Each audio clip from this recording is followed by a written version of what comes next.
হরে কৃষ্ণ। আজকে শ্রীমদ্ ভগবতের ষষ্ঠ স্কন্দের দ্বিতীয় অধ্যায় বিষ্ণুদূত কর্তৃক অজামিল উদ্ধার এই পাঠে আমরা জানতে পারব বিষ্ণুদূতেরা কিভাবে ভগবানের দিব্য নামের মাহাত্ম্য বর্ণনা করেছে, বিষ্ণুদূতেরা যমদূতদের কিভাবে বলেছেন ধর্ম কী অধর্ম কী এবং ভগবানের নাম করলে কিভাবে পাপ মুক্ত হয়। শুনুন। সুখদেব গোস্বামী বললেন, হে রাজন, নীতিশাস্ত্র কুশল বিষ্ণুদূতেরা যমদূতদের মুখে সেই কথা শুনে তার উত্তরে বললেন। বিষ্ণুদূতেরা বললেন, আহা কি কষ্ট! যেখানে ধর্মের পালন হওয়া উচিত সেই সভায় অধর্ম প্রবেশ করছে। যারা ধর্মের পালক তারা একজন অনর্থক, একজন নিষ্পাপ ব্যক্তিকে দণ্ড দিচ্ছেন। রাজা অথবা সরকারি কর্মচারীদের পুত্রবৎ স্নেহে প্রজাদের পালন করা উচিত এবং রক্ষা করা উচিত।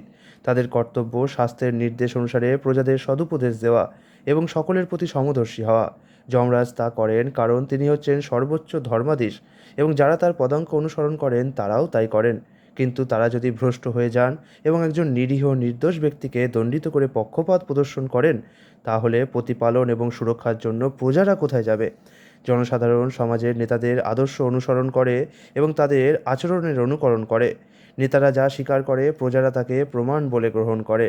সাধারণ মানুষের ধর্ম এবং অধর্মের পার্থক্য নিরূপণ করার জ্ঞান নেই। সাধারণ মানুষের অবস্থা ঠিক একটি অবোধ পশুর মতো, যে তার পালনকর্তা প্রভুর ওপর সম্পূর্ণরূপে বিশ্বাস করে তার কোলে নিশ্চিন্তভাবে নিদ্রা যায়। নেতা যদি সত্যি সত্যি সদয় হন এবং জীবের বিশ্বাসযোগ্য হন, তাহলে কিভাবে তিনি পূর্ণ বিশ্বাস এবং মৈত্রী সহকারে যে তার সর্বতভাবে শরণাগত হয়েছে তাকে দণ্ড দিতে পারেন অথবা হত্যা করতে পারেন? অজামিল তার সমস্ত পাপ থেকে মুক্ত হয়ে গেছেন। প্রকৃতপক্ষে তিনি কেবল এই জীবনের পাপের প্রায়শ্চিত্তই করেননি, বিবশ হয়ে নারায়ণের দিব্য নাম উচ্চারণ করার ফলে তার কোটি কোটি জন্মের পাপের প্রায়শ্চিত্ত হয়ে গেছে। যদিও তিনি শুদ্ধ নাম উচ্চারণ করেননি, তবুও কেবল নামাভাসের ফলেই তিনি এখন শুদ্ধ হয়ে মুক্তি লাভের যোগ্য হয়েছেন। পূর্বেও এই অজামিল ভোজনাদি সময়ে বৎস নারায়ণ এখানে এসো এইভাবে তার পুত্রকে ডেকেছিলেন, কিন্তু তা সত্ত্বেও নারায়ণ এই চারটি বর্ণ উচ্চারণ করার ফলে তিনি তার কোটি কোটি বছরের জন্মার্জিত পাপের প্রায়শ্চিত্ত করেছেন। স্বর্ণ অথবা অন্যান্য মূল্যবান বস্তু অপহরণকারী, মদ্যপায়ী, মিত্রদ্রোহী, ব্রহ্মঘাতী, গুরুপত্নীগামী, স্ত্রী হত্যাকারী, গো হত্যাকারী, পিতৃ হত্যাকারী, রাজ হত্যাকারী এবং অন্য যে সমস্ত মহাপাতকী রয়েছে, শ্রীবিষ্ণুর নাম উচ্চারণই তাদের শ্রেষ্ঠ প্রায়শ্চিত্ত। কেবল ভগবান শ্রীবিষ্ণুর দিব্য নাম উচ্চারণের ফলেই এই প্রকার পাপীরা ভগবানের দৃষ্টি আকর্ষণ করে এবং ভগবান তখন মনে করেন, যেহেতু এই ব্যক্তি আমার নাম উচ্চারণ করেছে, তাই আমার কর্তব্য হচ্ছে তাকে রক্ষা করা। ভগবান শ্রীহরির দিব্য নাম একবার উচ্চারণ করে মানুষ যেভাবে নির্মল হয়, বৈদিক ব্রত অথবা প্রায়শ্চিত্ত করার ফলে সেইভাবে নির্মল হওয়া যায় না। যদিও প্রায়শ্চিত্ত করার ফলে পাপ থেকে মুক্ত হওয়া যায়, কিন্তু তার ফলে ভগবত ভক্তির উন্মেষ হয় না। কিন্তু ভগবানের নাম উচ্চারণের ফলে ভগবানের যশ গুণ বৈশিষ্ট্য লীলা পরিকর আদির স্মরণ হয়। ধর্মশাস্ত্রে যে প্রায়শ্চিত্তের নির্দেশ দেওয়া হয়েছে তার দ্বারা হৃদয় সম্পূর্ণরূপে নির্মল হয় না, কারণ প্রায়শ্চিত্তের পরে মানুষের মন আবার জড়জাগতিক কার্যকলাপের দিকে ধাবিত হয়। অতএব যারা সকাম কর্মের বন্ধন থেকে মুক্ত হওয়ার অভিলাষী, তাদের পক্ষে হরে কৃষ্ণ মহামন্ত্র কীর্তন করা, অর্থাৎ ভগবানের নাম যশ এবং লীলার মহিমা কীর্তনই সর্বশ্রেষ্ঠ প্রায়শ্চিত্ত বলে নির্দেশ দেওয়া হয়েছে, কারণ এই কীর্তন হৃদয়ের সমস্ত কলুষ সর্বতোভাবে বিধৌত করে। মৃত্যুর সময় এই অজামিল অসহায় হয়ে অতি উচ্চ স্বরে ভগবান নারায়ণ নাম উচ্চারণ করেছেন। কেবল সেই নামোচ্চারণই সমস্ত পাপময় জীবনের কর্মফল থেকে ইতিমধ্যেই তাকে মুক্ত করেছে। অতএব হে যমদূতগণ, তাকে নরকে দণ্ডভোগ করার জন্য তোমাদের প্রভুর কাছে নিয়ে যাওয়ার চেষ্টা করো না। অন্য বস্তুকে লক্ষ্য করে হোক, পরিহাস ছলে হোক, সঙ্গীত বিনোদনের জন্য হোক অথবা অশ্রদ্ধার সঙ্গেই হোক, ভগবানের দিব্য নাম কীর্তন করার ফলে তৎক্ষণাৎ অশেষ পাপ থেকে মুক্ত হওয়া যায়। শাস্ত্রতত্ত্ববিদ মহাজনেরা সেই কথা স্বীকার করেছেন।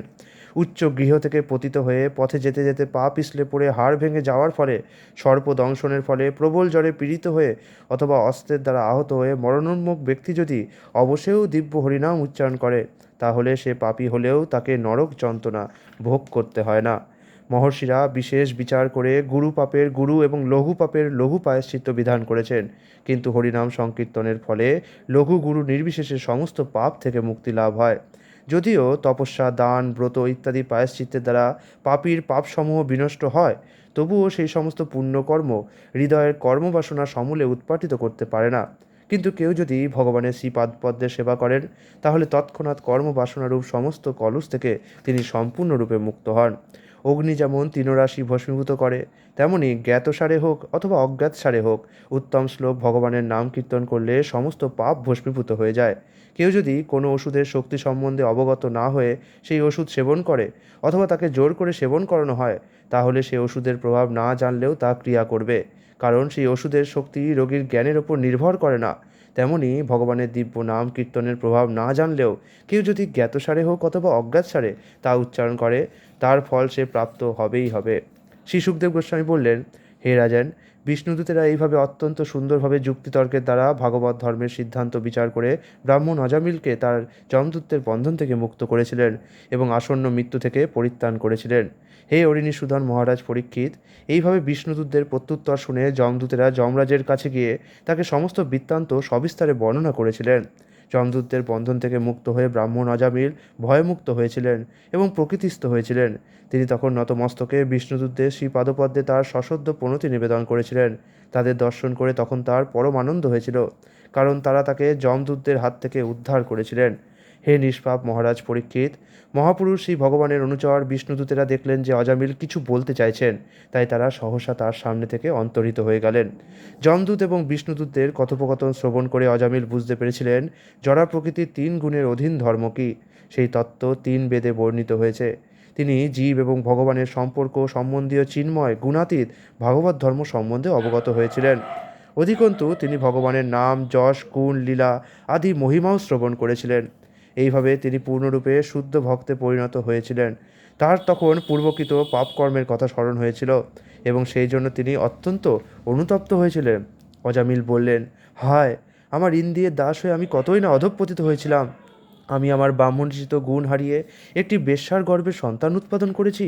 হায় আমাকে ধিক, আমি এতই পাপী যে আমি আমার কুলে কলঙ্ক লেপন করেছি। আমি আমার তরুণী সাধ্বী স্ত্রীকে পরিত্যাগ করে সুরাপায়িনী এক বেশ্যার সঙ্গে রত হয়েছি। আমাকে ধিক, আমার পিতামাতা বৃদ্ধ ছিলেন এবং তাদের দেখাশোনা করার জন্য কোনো পুত্র বা বন্ধু ছিল না। যেহেতু আমি তাদের রক্ষণাবেক্ষণ করিনি, তাই তাদের নানা দুঃখ কষ্ট ভোগ করতে হয়েছে। হায়, একজন জঘন্য নীচ অকৃতজ্ঞ ব্যক্তির মতো আমি তাদের সেই অবস্থায় ফেলে রেখেছিলাম। এই প্রকার কার্যকলাপের পরিণতি এখন আমার কাছে স্পষ্ট হয়েছে। আমার মতো পাপীকে অবশ্যই ধর্মনীতি ভঙ্গকারী এবং অত্যন্ত কামুক ব্যক্তিদের জন্য যে ভয়ঙ্কর নরক রয়েছে সেখানে নিক্ষেপ করা হবে, যেখানে তাদের দুঃখসহ যন্ত্রণা ভোগ করতে হয়। আমি কি স্বপ্ন দেখছিলাম না তা বাস্তব ছিল। আমি দেখেছিলাম ভয়ঙ্কর দর্শন পুরুষেরা আমাকে হাতে দড়ি বেঁধে নিয়ে যেতে এসেছিল। তারা এখন কোথায় গেছে? আর সেই অত্যন্ত সুন্দর দর্শন 4 জন সিদ্ধ পুরুষ যারা আমাকে বন্ধনমুক্ত করেছিলেন এবং পৃথিবীর অধদেশে নরকে নিয়মান পাশবদ্ধ আমাকে উদ্ধার করেছিলেন, তারাই বা কোথায় গেলেন? পাপের সমুদ্রে নিমজ্জিত আমি অবশ্যই অত্যন্ত ঘৃণ্য এবং দুর্ভাগা। কিন্তু তা সত্ত্বেও আমার পূর্বকৃত সুকৃতির ফলে আমি সেই 4 জন অতি উত্তম পুরুষের দর্শন লাভ করেছি, যারা আমাকে উদ্ধার করতে এসেছিলেন। তাদের আগমনের ফলে আমার চিত্ত অত্যন্ত প্রসন্ন হয়েছে। আমার পূর্ব স্বীকৃতি না থাকলে অত্যন্ত অসুচি বেশ্যাপতি আমি কিভাবে মৃত্যুর সময় বৈকুণ্ঠপতি ভগবানের দিব্য নাম উচ্চারণ করার সৌভাগ্য অর্জন করলাম, তা নিশ্চয়ই সম্ভব হতো না। অজামিল আরও বলতে লাগলেন, কোথায় আমি নির্লজ্জ বঞ্চক ব্রাহ্মণত্ব নাশক মূর্তিমান পাপ, আর কোথায় এই মঙ্গলস্বরূপ শ্রী ভগবানের নারায়ণের নাম? সেই মহাপাপী আমি যখন এই সৌভাগ্য অর্জন করেছি, তখন আমি আমার মন প্রাণ ও ইন্দ্রিয় সংযত করে সর্বদা ভগবত ভক্তি পরায়ণ হব, যাতে আমাকে পুনরায় এই গভীর অন্ধকারাচ্ছন্ন সংসার জীবনে পতিত হতে না হয়।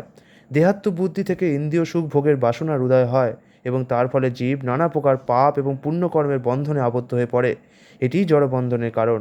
এখন আমি নিজেকে এই জড়বন্ধন থেকে মুক্ত করব। ভগবানের মায়াই রমণী রূপে আমাকে বশীভূত করেছে। অত্যন্ত অধঃপতিত আমি সেই মায়ার দ্বারা মোহাচ্ছন্ন হয়ে রমণীর বশীভূত পশুর মতো নৃত্য করেছি। এখন আমি আমার সমস্ত ভোগ বাসনা পরিত্যাগ করে এই মোহ থেকে মুক্ত হব। আমি সমস্ত জীবের প্রতি সুহিত হিতকারী ও করুণ হব এবং সর্বদা কৃষ্ণ ভাবনায় মগ্ন থাকব। ভক্ত সঙ্গে ভগবানের পবিত্র নাম কীর্তন করার ফলে আমার হৃদয় এখন পবিত্র হয়েছে, তাই আমি আর ইন্দ্রিয় সুখ ভোগের মিথ্যা প্রলোভনে যুক্ত হব না। এখন আমি পরম সত্যে স্থির হয়েছি, তাই আমি আর আমার দেহকে আমার স্বরূপ বলে মনে করব না। আমি দেহাদিতে আমি এবং আমার ধারণা ত্যাগ করে শ্রীকৃষ্ণের শ্রী পাদপদ্মে আমার মনকে নিবিষ্ট করব। ক্ষণমাত্র ভক্ত সঙ্গ প্রভাবে অজামিল দৃঢ় সংকল্প সহকারে দেহাত্ম বুদ্ধি থেকে মুক্ত হয়েছিলেন। এইভাবে সমস্ত জড় আসক্তি থেকে মুক্ত হয়ে তিনি হরিদ্বারে গমন করেছিলেন। হরিদ্বারে অজামিল একটি বিষ্ণুর মন্দিরে আশ্রয় গ্রহণ করে ভক্তিযোগ সাধনে প্রবৃত্ত হয়েছিলেন।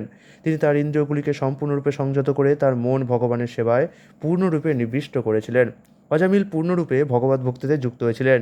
এইভাবে তিনি তার মনকে ইন্দ্রিয় সুখ ভোগের বিষয় থেকে বিযুক্ত করেছিলেন এবং ভগবানের সচ্চিদানন্দ রূপের ধ্যানে পূর্ণরূপে মগ্ন হয়েছিলেন। যখন তার বুদ্ধি এবং মন ভগবানের শ্রীরূপে নিবদ্ধ হয়েছিল, তখন ব্রাহ্মণ অজামিল আবার তার সম্মুখে 4 জন দিব্য পুরুষকে দেখতে পেলেন। তাদের তিনি পূর্বদিষ্ট 4 জন পুরুষ বলে চিনতে পেরে মস্তক অবনত করে প্রণাম করলেন। বিষ্ণুদূতদের দর্শন করে অজামিল হরিদ্বারে গঙ্গার তীরে তার জড়দেহ ত্যাগ করেছিলেন। তিনি তার চিন্ময় স্বরূপ প্রাপ্ত হয়েছিলেন, যা ভগবৎ পার্শ্বদের উপযুক্ত ছিল। বিষ্ণুদূতদের সঙ্গে স্বর্ণনির্মিত বিমানে আরোহণ করে অজামিল আকাশমার্গে লক্ষ্মীপতি ভগবান শ্রীবিষ্ণুর ধামে গমন করেছিলেন। অজামিল ছিলেন ব্রাহ্মণ, কিন্তু অসৎসঙ্গের ফলে তিনি ব্রাহ্মণোচিত অনুষ্ঠান এবং ধর্ম পরিত্যাগ করেছিলেন। অধঃপতিত হয়ে তিনি চৌর্যবৃত্তি, সুরাপান এবং অন্যান্য সমস্ত জঘন্য কার্যে লিপ্ত হয়েছিলেন। তিনি একটি বেশ্যাকেও একজন রক্ষিতা রূপে রেখেছিলেন। তার ফলে যমদূতেরা তাকে নরকে নিয়ে যাচ্ছিল, কিন্তু নারায়ণের নামাভাস উচ্চারণের প্রভাবে তিনি তৎক্ষণাৎ যমপাশ থেকে মুক্ত হয়েছিলেন। অতএব যারা জড়জগতের বন্ধন থেকে মুক্ত হওয়ার অভিলাষী, তাদের কর্তব্য যে ভগবানের শ্রীপাদপদ্মে সমস্ত পবিত্র তীর্থ বিরাজ করে, সেই ভগবানের নাম, যশ, রূপ, লীলা আদির মহিমা কীর্তন করার পন্থা অবলম্বন করা। পূর্ণ প্রায়শ্চিত্ত, মনোধর্মী জ্ঞান এবং অষ্টাঙ্গ যোগে ধ্যান আদি অন্যান্য পন্থায় যথার্থ লাভ হয় না, কারণ এই সমস্ত পন্থা অনুশীলন করার পরেও রজ এবং তমগুণের দ্বারা কলুষিত মনকে সংযত করতে সমর্থ না হওয়ার ফলে মানুষ পুনরায় সকাম কর্মে লিপ্ত হয়। যেহেতু এই অত্যন্ত গোপনীয় ঐতিহাসিক কাহিনীর সমস্ত পাপ দূর করার শক্তি রয়েছে, তাই যদি কেউ বিশ্বাস এবং ভক্তি সহকারে তা শ্রবণ করেন অথবা বর্ণনা করেন, তাহলে জড়দেহ সমন্বিত হওয়া সত্ত্বেও এবং মহাপাপী হওয়া সত্ত্বেও তাকে আর নরকগামী হতে হয় না। প্রকৃতপক্ষে যমদূতেরা তাকে দর্শন পর্যন্ত করতে পারে না। তার দেহ ত্যাগ করার পর তিনি ভগবত ধামে ফিরে যান, যেখানে তিনি শ্রদ্ধা সহকারে সমাদৃত এবং পূজিত হন। মৃত্যুর সময় অজামিল তার পুত্রকে সম্বোধন করে ভগবানের দিব্য নাম উচ্চারণ করার ফলে ভগবত ধামে ফিরে গিয়েছিলেন। অতএব যারা শ্রদ্ধা সহকারে এবং নিরাপরাধে ভগবানের দিব্য নাম কীর্তন করে, তারা যে ভগবত ধামে ফিরে যাবেন, সে সম্বন্ধে কি আর কোনো সন্দেহ থাকতে পারে? হরে কৃষ্ণ। এবার এই অধ্যায়টি শেষ করার পর এই অধ্যায়ের পরিশিষ্ট তত্ত্বে শ্রীপ্রপাদ এবং তার গুরুদেব কি বলেছিলেন সেটা শুনি। এই অধ্যায়ে নবম এবং দশম শ্লোকের টিকাস্বরূপ শ্রীল বিশ্বনাথ চক্রবর্তী ঠাকুর একটি কথোপকথনের মাধ্যমে বর্ণনা করেছেন জীব কীভাবে ভগবানের দিব্য নাম কীর্তন করার প্রভাবেই কেবল সমস্ত পাপ থেকে মুক্ত হতে পারেন। কেউ বলতে পারে নামাভাসের ফলে সমস্ত পাপ থেকে মুক্ত হওয়া যায়, সেই কথা নয়তোবা স্বীকার করা গেল। কিন্তু কেউ যদি ইচ্ছাকৃতভাবে কেবল একবারই নয় বহুবার পাপ করে, তাহলে প্রায়শ্চিত্ত করলে সে মুক্ত হতে পারে না। অথচ কীভাবে একটিমাত্র নামাভাসে সে মুক্ত হতে পারে?